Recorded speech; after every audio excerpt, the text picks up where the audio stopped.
ಭಾರತ ಸಂವಿಧಾನ ದಿನವನ್ನು ಆಚರಣೆ ಮಾಡತಕ್ಕಂಥ ಒಂದು ಶುಭ ಸಂದರ್ಭದಲ್ಲಿ ಶಿರಹಟ್ಟಿಯ ತಾಲೂಕಾ ಆಡಳಿತದವರು ಕೂಡ ಆಯೋಜನೆ ಮಾಡಿರ್ತಕ್ಕಂಥ ಈ ಕಾರ್ಯಕ್ರಮದಲ್ಲಿ ಉಪಸ್ಥಿತರಿದ್ದು ಸಭೆಯ ಅಧ್ಯಕ್ಷತೆ ಸ್ಥಾನವನ್ನು ವಹಿಸಿ ತಮ್ಮ ಜನಪರವಾಗಿರುವಂತಹ ಕೆಲಸ ಕಾರ್ಯಗಳಿಂದ ವಯಸ್ಸಿನಲ್ಲಿ ತುಂಬಾ ಕಿರಿಯದವರಾಗಿದ್ದರೂ ಕೂಡ ಹಿರಿದಾಗಿರುವಂತಹ ಸಾಧನೆಯತ್ತ ದಾಪುಗಾಲು ಹಾಕುತ್ತಿರುವಂತಹ ಈ ತಾಲೂಕಿನ ಭರವಸೆಯ ಶಾಸಕರಾಗಿರುವಂತಹ ಸನ್ಮಾನ್ಯ ಶ್ರೀ ಗೌರವಾನ್ವಿತ ಡಾಕ್ಟರ್ ಚಂದ್ರು ಲಮಾಣಿಯವರಲ್ಲಿ, ಸನ್ಮಾನ್ಯ ತಹಸೀಲ್ದಾರ್ ಸಾಹೇಬರವರಲ್ಲಿ, BO ಸಾಹೇಬರಲ್ಲಿ, ಇಲ್ಲಿರುವಂತಹ ಎಲ್ಲ ತಾಲೂಕಾ ಆಡಳಿತದ ಅಧಿಕಾರಿ ಬಂಧುಗಳಲ್ಲಿ, ಜನಪ್ರತಿನಿಧಿಗಳಲ್ಲಿ, ಪತ್ರಿಕಾ ಬಂಧು ಭಗಿನಿಯರಲ್ಲಿ, ಎಲ್ಲಕ್ಕೂ ಮಿಗಿಲಾಗಿ ಶಾಲಾ ಕಾಲೇಜಿನಿಂದ ಬಂದಿರತಕ್ಕಂತಹ ವಿದ್ಯಾರ್ಥಿನಿಯರಲ್ಲಿ ನಿಮ್ಮೆಲ್ಲರಲ್ಲಿಯೂ ಕೂಡ ಶರಣಾರ್ಥಿಗಳನ್ನ ಸಲ್ಲಿಸುತ್ತಾ ನಿಜವಾಗ್ಲೂ ಕೂಡ ಬಹಳ ಸಂತೋಷ ಅನ್ಸುತ್ತೆ. ಸಂವಿಧಾನವನ್ನು ಕುರಿತು ಮಾತಾಡೋದು ಅಂದ್ರೆ ಒಂದು ಪುಣ್ಯನೇ ಅಂತ ನಾನು ಭಾವಿಸಿಕೊಂಡಿದ್ದೇನೆ. ಈ ರಾಷ್ಟ್ರೀಯ ಹಬ್ಬಗಳ ಬಗ್ಗೆ ಮಾತಾಡೋದು ಅಂದ್ರೆ ಅದು ಅಷ್ಟೇ ಒಂದು ಮನುಷ್ಯನಿಗೆ ಸಿಕ್ಕಂತ ಒಂದು ಯೋಗ ಅಂತ ನಾನು ತಿಳ್ಕೊಂಡಿದ್ದೇನೆ.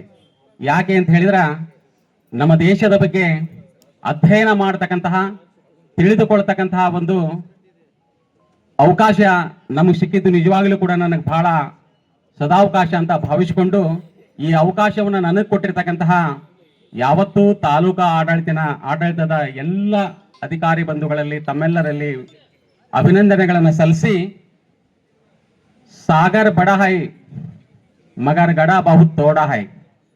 ಸಾಗರ ಬಹಳ ದೊಡ್ಡದಿದೆ, ಸಾಗರದಲ್ಲಿರುವಂತಹ ನೀರನ್ನು ತುಂಬತಕ್ಕಂಥ ಕೊಡ ಬಹಳ ಚಿಕ್ಕದಿದೆ. ಸಂವಿಧಾನದ ಬಗ್ಗೆ ಹೇಳಬೇಕಾಗಿರ್ತಕ್ಕಂಥ ವಿಷಯಗಳು ಬಹಳಷ್ಟಿವೆ, ಆದರೆ ಸಮಯ ಅಷ್ಟಿಲ್ಲ ಅಂದುಕೊಂಡು ಕೊಡ ಎಷ್ಟು ಹಿಡಿದೀತು ಕಡಲ ನೀರನ್ನ, ಹಾಗೆ ಒಡಲಲ್ಲಿರುವಂತಹ ಕೆಲವು ವಿಚಾರಗಳನ್ನ ನಾನು ತಮ್ಮೊಂದಿಗೆ ಹಂಚಿಕೊಳ್ಳುವುದಕ್ಕಾಗಿ ನಿಮ್ಮೆದುರುಗಡೆ ನಿಂತುಕೊಂಡಿದ್ದೇನೆ. ಯಾವುದೇ ಒಂದು ರಾಷ್ಟ್ರ ಅನಿಸಿಕೊಳ್ಬೇಕಾಗಿದ್ದರ ಅದು ಮುಖ್ಯವಾಗಿ 4 ಅಂಶಗಳನ್ನು ಒಳಗೊಂಡಿರಬೇಕು. ಒಂದು, ನಿರ್ದಿಷ್ಟವಾಗಿರುವಂತಹ ಪ್ರದೇಶ ಇರಬೇಕು. ಆ ಪ್ರದೇಶ ಇದ್ರೆ ಅದಕ್ಕೆ ರಾಷ್ಟ್ರ ಅನಿಸಿಕೊಳ್ಳೋದಿಲ್ಲ. ಅದಕ್ಕೊಂದು ನಿರ್ದಿಷ್ಟವಾಗಿರುವಂತಹ ಜನಸಂಖ್ಯೆ ಇರಬೇಕು. ನಿರ್ದಿಷ್ಟವಾದ ಪ್ರದೇಶ ಅಂತ ಹೇಳಿದ್ರೆ ಥಾರ್ ಮರುಭೂಮಿ ಅದ, ಸಹರಾ ಮರುಭೂಮಿ ಅದ, ಅದಕ್ಕೆ ರಾಷ್ಟ್ರ ಅನಿಸಿಕೊಳ್ಳೋದಿಲ್ಲ. ಅದು ಅಲ್ಲಿ ಜನಸಂಖ್ಯೆ ಐತೆ ಅಂದ್ರೂ ಕೂಡ ಕೇವಲ ಪ್ರದೇಶ ಮತ್ತು ಜನಸಂಖ್ಯೆ ಇದ್ರೆ ಅದನ್ನು ಕೂಡ ರಾಷ್ಟ್ರ ಅನಿಸಿಕೊಳ್ಳೋದಿಲ್ಲ. ಹಾಗಾದ್ರೆ ಅದಕ್ಕೊಂದು ಸರ್ಕಾರ ಇರಬೇಕು. 1947ಕ್ಕಿಂತ ಮುಂಚಿತವಾಗಿ ನಮಗೆ ಪ್ರದೇಶ ಇತ್ತು, ಜನಸಂಖ್ಯೆ ಇತ್ತು, ಆದರೆ ನಮ್ಮನ್ನು ನಾವು ಆಳಿಕೊಳ್ತಕ್ಕಂಥ ಸರ್ಕಾರ ಇರಲಿಲ್ಲ. ಹಾಗಾಗಿ ಸರ್ಕಾರನು ಕೂಡ ಬಹಳ ಮುಖ್ಯವಾಗಿರುವಂಥದ್ದು. ಇದು 3ನೇ ಅಂಶ. ಇವು 3 ಇದ್ದು ಬಹಳ ಮುಖ್ಯವಾಗಿರ್ತಕ್ಕಂಥ ಇನ್ನೊಂದು ಅಂಶ ಯಾವುದು ಅಂತ ಹೇಳಿದ್ರೆ ಅದು ಸಾರ್ವಭೌಮ ಅಧಿಕಾರ, ಅದು ಪರಮಾಧಿಕಾರ. ಅದು ಕೂಡ ಬಹಳ ಮುಖ್ಯವಾಗಿರ್ತಕ್ಕಂಥದ್ದು. 1947 ನಾವು ನಮ್ಮನ್ನ ಸರ್ಕಾರವನ್ನ ರಚನೆ ಮಾಡ್ತಕ್ಕಂಥ ಒಂದು ಹಕ್ಕನ್ನು ಪಡ್ಕೊಂಡ್ವಿ. ಆದರೆ ನಮಗೆ ಪೂರ್ಣ ಪ್ರಮಾಣದ ಸ್ವರಾಜ್ಯ ಸಿಕ್ಕಿರಲಿಲ್ಲ, ಪೂರ್ಣ ಪ್ರಮಾಣದ ಸ್ವಾತಂತ್ರ್ಯ ಸಿಕ್ಕಿರಲಿಲ್ಲ, ಅದು ರಾಷ್ಟ್ರ ಪೂರ್ಣ ಪ್ರಮಾಣ ಆಗಿರಲಿಲ್ಲ. ಅದು ಯಾವಾಗ ಆಯ್ತು ಅಂತ ಹೇಳಿದಪ್ಪ ಅಂದ್ರ 1950 ಜನವರಿ ತಿಂಗಳ 26ನೇ ತಾರೀಕಿನ ದಿವಸ ನಮ್ಮ ಸಂವಿಧಾನ ಅಂಗೀಕಾರ ಆದ ಮೇಲೆ, ನಮ್ಮ ಸಂವಿಧಾನ ಜಾರಿಗೆ ಬಂದ ಮೇಲೆ ನಿಜವಾಗ್ಲೂ ಕೂಡ ಏನು ಅಂತಂದ್ರೆ ಇದು ರಾಷ್ಟ್ರ ಅಂತ ಹೇಳಿ ಅನಿಸಿಕೊಳ್ತು ಅಂತಕ್ಕಂಥ ಮಾತನ್ನ ಪ್ರಾರಂಭದಲ್ಲಿ ನಾನು ನಿಮ್ಮೊಂದಿಗೆ ಹಂಚಿಕೊಂಡು, ಇನ್ನು ನಾವು ಬಹಳ ಸಂಭ್ರಮದ ಸಡಗರದಿಂದ ಆಚರಣೆ ಮಾಡತಕ್ಕಂತಹ ಈ ಒಂದು ದಿನ ಇದು ಸಾಮಾನ್ಯವಾಗಿರುವಂತಹ ದಿನ ಅಲ್ಲ. ಇದು ನಮ್ಮ ದೇಶಕ್ಕೆ ಒಂದು ಹೃದಯವನ್ನ, ಆತ್ಮವನ್ನ, ಜೀವನಾಡಿಯನ್ನ ಕೊಟ್ಟಿರ್ತಕ್ಕಂಥ ಒಂದು ಶ್ರೇಷ್ಠವಾಗಿರುವಂತಹ ದಿನ ಅಂತೇಳಿ ನಾವೆಲ್ಲ ಭಾರತೀಯರಾಗಿರ್ತಕ್ಕಂಥವರು ಅರ್ಥ ಮಾಡಿಕೋಬೇಕು. ನನಗೆ ಬಹಳ ಖುಷಿಯಾಗಿರ್ತಕ್ಕಂಥದ್ದು ಏನು ಅಂತ ಹೇಳಿದ್ರೆ ಈ ಕಾರ್ಯಕ್ರಮದ ಮಹತ್ವ ಮುಂದಿರುವಂತಹ ಮಕ್ಕಳಿಗೆ ತಲುಪ್ತಾ ಇದೆಯಲ್ಲ ಅಂತ ಹೇಳಿ ಇಷ್ಟು ಶಾಂತ ರೀತಿಯಿಂದ ಕುಳಿತುಕೊಂಡು ಇಷ್ಟು ಅರ್ಥಪೂರ್ಣವಾಗಿರುವಂತಹ ದಿನಾಚರಣೆನ ಇಲ್ಲೇ ಆಯೋಜನೆ ಮಾಡಿರ್ತಕ್ಕಂಥದ್ದು ನಿಜವಾಗ್ಲೂ ಕೂಡ ನನಗೆ ಬಹಳ ಸಂತೋಷ ಆಗ್ತಾ ಇದೆ ಅಂತಕ್ಕಂಥದ್ದು. ಭಾರತೀಯರಾಗಿರ್ತಕ್ಕಂಥ ನಾವುಗಳು ನಮ್ಮ ಸಂವಿಧಾನದಲ್ಲಿ ಇರ್ತಕ್ಕಂಥ ವಿಚಾರಗಳನ್ನ ತಿಳಿದುಕೊಳ್ಳದೆ ಹೋದ್ರೆ ಮರವಿದ್ದು ಫಲವೇನು ನೆರಳಿಲ್ಲದನಕ್ಕ, ಹಸು ಇದ್ದು ಫಲವೇನು ಹಯನವಿಲ್ಲದ ನಕ್ಕ, ರೂಪಿದ್ದು ಫಲವೇನು ಗುಣ ಇಲ್ಲದ ನಕ್ಕ, ಅಲಗಿದ್ದು ಫಲವೇನು ಮೊನೆ ಇಲ್ಲದ ನಕ್ಕ, ಧನವಿದ್ದು ಫಲವೇನು ದಯವಿಲ್ಲದ ನಕ್ಕ. ಚೆನ್ನಮಲ್ಲಿಕಾರ್ಜುನ ದೇವ, ನಾನಿದ್ದು ಫಲವೇನು ನಿಮ್ಮ ಜ್ಞಾನವನ್ನ ಅರಿಯದ ನಕ್ಕ ಅನ್ನುವಂತಹ ಅಕ್ಕ ಮಹಾದೇವಿ ವಚನದಂತೆ ಭಾರತೀಯರಾಗಿರ್ತಕ್ಕಂಥ ನಾವುಗಳು ಇಲ್ಲಿ ಹುಟ್ಟಿ, ಇಲ್ಲಿ ಬೆಳೆದು, ಇಲ್ಲಿ ಸಂಪನ್ಮೂಲಗಳನ್ನ ಸರಿಯಾಗಿ ಬಳಸಿಕೊಂಡು ನಾವು ನಮ್ಮ ದೇಶದ ಇತಿಹಾಸವನ್ನ, ನಮ್ಮ ದೇಶದ ಸಂವಿಧಾನವನ್ನ ಅರ್ಥ ಮಾಡಿಕೊಳ್ಳದೆ ಹೋದರೆ ನಿಜವಾಗ್ಲೂ ಕೂಡ ನಾವು ಭಾರತೀಯರ ಅಲ್ಲ ಅಂತಕ್ಕಂತಹ ಒಂದು ಮಾತನ್ನು ಈ ಸಂದರ್ಭ ಹೇಳ್ತಾ, ಇದನ್ನು ಎಳೆಯ ವಯದಲ್ಲಿರುವಂತಹ ಮಕ್ಕಳಿಗೆ ತಲುಪಿಸುವಂತಹ ಕಾರ್ಯವನ್ನು ಇಲ್ಲಿ ಮಾಡಿರ್ತಕ್ಕಂಥದ್ದು ನನಗೆ ನಿಜವಾಗ್ಲೂ ಕೂಡ ಬಹಳ ಸಂತೋಷ ಆಗ್ತಾ ಇದೆ ಅಂತಕ್ಕಂಥದ್ದು. Constitution is the heart and soul of the India, heart and soul of the nation ಅಂತಕ್ಕಂಥ ಒಂದು ಮಾತು ಬರ್ತೈತಿ. ಅಂದ್ರೆ ಒಂದು ದೇಶದ ಹಾರ್ಟ್ ಮತ್ತು ಸೋಲು ಇದು ಯಾವುದು ಅಂತ ಹೇಳಿದ್ನಪ್ಪ ಅಂದ್ರ ಅದು ಕಾನ್ಸ್ಟಿಟ್ಯೂಷನ್, ಅದು ಸಂವಿಧಾನ ಅನ್ನುವಂಥದ್ದು. ಒಬ್ಬ ಮನುಷ್ಯನಿಗೆ ಹಾರ್ಟ್ ಇಲ್ಲ ಅಂದ್ರೆ ಅವ ಹೆಂಗ್ ಬದುಕಲಿಕ್ಕೆ ಸಾಧ್ಯ ಆಗೋದಿಲ್ಲ.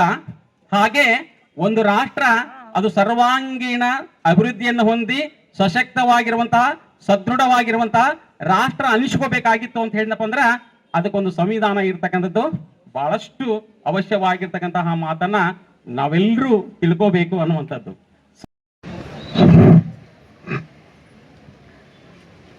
ಆ ಒಂದು ಕಾರ್ಯವನ್ನ, ಗುರುತರವಾಗಿರುವಂತಹ ಜವಾಬ್ದಾರಿಯನ್ನ ನಮ್ಮ ಡಾಕ್ಟರ್ ಬಾಬಾ ಸಾಹೇಬ್ ಅಂಬೇಡ್ಕರ್ ಅವರಿಗೆ ಅದನ್ನು ವಹಿಸಿಕೊಡ್ತಾರ. ಯಾವಾಗ ಡಾಕ್ಟರ್ ಬಾಬಾ ಸಾಹೇಬ್ ಅಂಬೇಡ್ಕರ್ ಅವರಿಗೆ ಈ ಕಾರ್ಯ ಅವ್ರ ತಲೆ ಮೇಲೆ ಹೊತ್ತ ಮೇಲೆ ಅದಕ್ಕೊಂದು ವಿಶೇಷವಾಗಿರುವಂತಹ ಆಯಾಮ ಸಿಗ್ತೈತೆ. ಅದಕ್ಕೆ ಅವ್ರು ಏನ್ ಮಾಡ್ತಾರ ಅಂತ ಹೇಳಿದಪ್ಪ ಅಂದ್ರ ಎಲ್ಲಾರು ಕೂಡಿಕೊಂಡು, ಈ ದೇಶದಲ್ಲಿ ಇರ್ತಕ್ಕಂಥ ಎಲ್ಲಾರು ಕೂಡಿಕೊಂಡು ಈ ಒಂದು ಗುರುತರವಾಗಿರುವಂತಹ ಜವಾಬ್ದಾರಿಯನ್ನು ನನ್ನ ಮೇಲೆ ಹಾಕಿದ್ದಾರೆ ಅಂತ ಹೇಳಿದಪ್ಪ ಅಂದ್ರ ನಾನು ಅದಕ್ಕೆ ನ್ಯಾಯ ಒದಗಿಸ್ಬೇಕಂತ ತಿಳ್ಕೊಂಡು ಆ ಸಮಿತಿ ಒಳಗೆ ಸುಮಾರು 300 ಜನ ಸಮಿತಿಯ ಸದಸ್ಯರಾಗಿರ್ತಾರ. ಅಲ್ಲೆಲ್ಲ ಇದು ರಚನಾ ಸಮಿತಿ ಒಳಗ ಅಷ್ಟು ಜನ ಸದಸ್ಯರು ಇರ್ತಾರ. ಅದರಲ್ಲಿ ಆಯ್ದ ಕೆಲವು ಜನರು ಅವರನ್ನ ಕರ್ಕೊಂಡು 15 ಜನ ಮಹಿಳೆಯರು ಕೂಡ ಇರ್ತಾರ. ಅದರ ಕರ್ನಾಟಕದವರು ಕೂಡ ಬಹಳ ಜನ ಇರ್ತಾರ ಅಂತಕ್ಕಂಥದ್ದು ನಾವೆಲ್ಲ ಹೆಮ್ಮೆಯಿಂದ ಹೇಳ್ಕೋಬೇಕು ಅಂತಕ್ಕಂಥದ್ದು.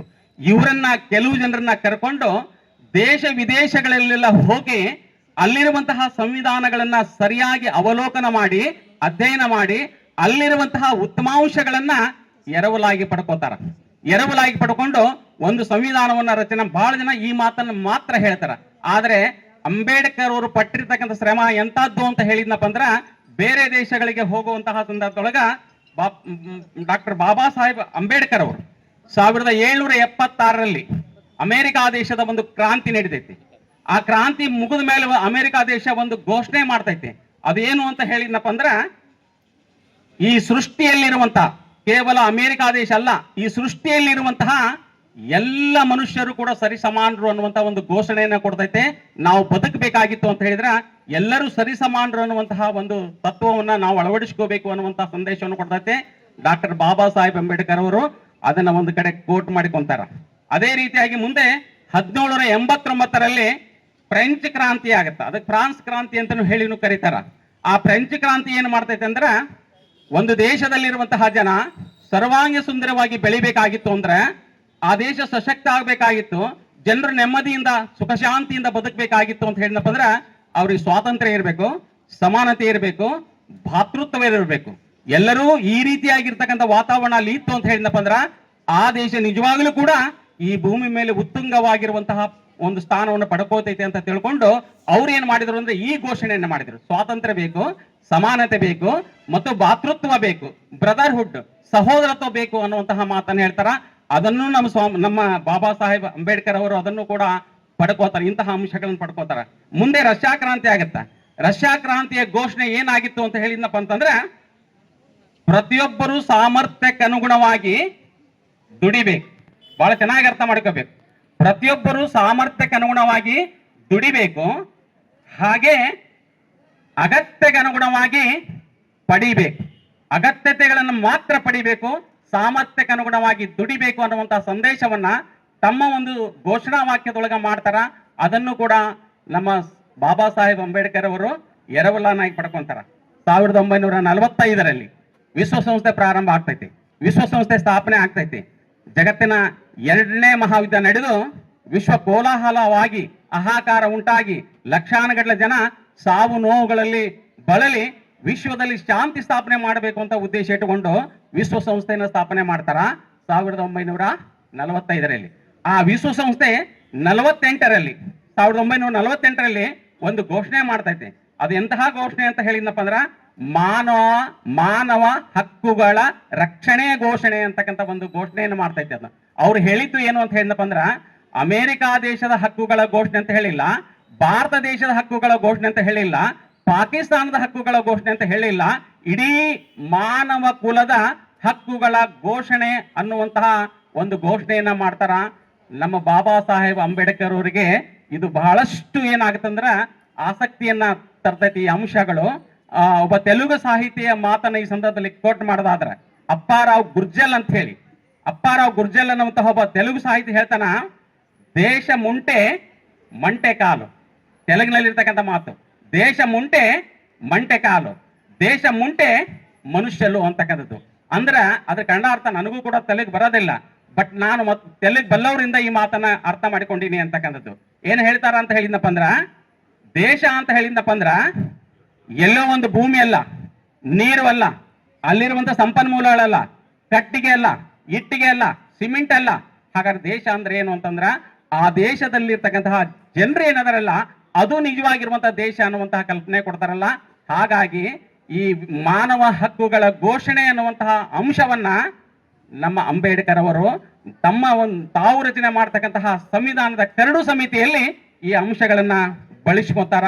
ನಿಜವಾಗ್ಲೂ ಕೂಡ ಒಂದು ಮಾತನ್ನ ನಾವೆಲ್ಲರೂ ಕೂಡ ಗಮನಿಸಬೇಕು ಅಂತಕ್ಕಂಥದ್ದು, ಇಡೀ ವಿಶ್ವದಲ್ಲಿ ಈ ಮಾತನ್ನು ಕೋಟ್ ಮಾಡ್ಕೋಬೇಕು, ಇಡೀ ವಿಶ್ವದಲ್ಲಿಯೇ ವಿಶ್ವ ಶಾಂತಿಗಾಗಿ ದುಡಿಯುವಂತಹ ಘೋಷಣೆಯನ್ನು ಮಾಡಿರ್ತಕ್ಕಂತಹ ಭೂಮಿ ಮೇಲೆ ಯಾವ್ದಾದ್ರೂ ಒಂದು ಸಂವಿಧಾನ ಆಯ್ತು ಅಂತಂದ್ರ ಅದು ನಮ್ಮ ಡಾಕ್ಟರ್ ಬಾಬಾ ಸಾಹೇಬ್ ಅಂಬೇಡ್ಕರ್ ಅವರು ರಚನೆ ಮಾಡಿರ್ತಕ್ಕಂಥ ಸಂವಿಧಾನ ಅನ್ನುವಂಥದ್ದನ್ನು ಜೋರಾಗಿ ಚಪ್ಪಾಳೆ ತಟ್ಟಬೇಕು ಅಂತಕ್ಕಂಥ. ನಮ್ಮ ಭಾರತ, ನಮ್ಮ ಸಂವಿಧಾನ ನಮಗೆ ಹೆಮ್ಮೆ ಆಗಬೇಕು. ಎಲ್ಲೂ ಕೂಡ ಈ ಜಗತ್ತಿನೊಳಗಿಂತ ಸಂವಿಧಾನಗಳೇ ಇಲ್ಲ.